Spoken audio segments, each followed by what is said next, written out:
മറ്റൊരുവൻ പറഞ്ഞു, കർത്താവേ, ഞാൻ നിന്നെ അനുഗമിക്കാം, പക്ഷേ ആദ്യം പോയി എൻ്റെ വീട്ടുകാരോട് വിട വാങ്ങാൻ അനുവദിക്കണം.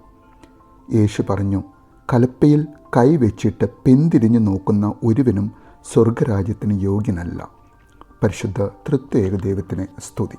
കുടുംബത്തെ സ്നേഹിക്കുന്ന ആ വ്യക്തി യേശുവിനോടൊപ്പം അനുഗമിക്കുവാൻ തയ്യാറായി എങ്കിലും വീട്ടുകാരെ ഒന്നറിയിക്കണം എന്ന ആവശ്യം യേശുവിനോട് പറയുന്നത്.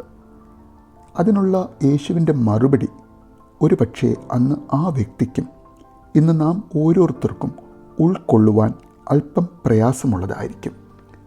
പൂർണ്ണ സമർപ്പണത്തോടെ പഴയ പാപങ്ങളും ലോകമോഹങ്ങളും ഉപേക്ഷിച്ച് ദൈവ ചിത്തത്തിന് പ്രാധാന്യം കൊടുത്ത് ദൈവരാജ്യത്തിൻ്റെ എളിയ വേലക്കാരായി യേശുവിങ്കിലേക്ക് മാത്രം നോക്കിയുള്ള ഒരു യാത്ര തുടങ്ങുവാൻ ആഹ്വാനം ചെയ്യുന്ന യേശു, സ്വർഗരാജ്യത്തിന് നമ്മെ യോഗ്യരാക്കുക എന്ന സ്വപ്നം, ആ സ്വപ്നത്തിൽ നിന്നും നമ്മെ ആരെയും പിന്തിരിപ്പിക്കാതിരിക്കട്ടെ എന്നാഗ്രഹിക്കാം, പ്രാർത്ഥിക്കാം.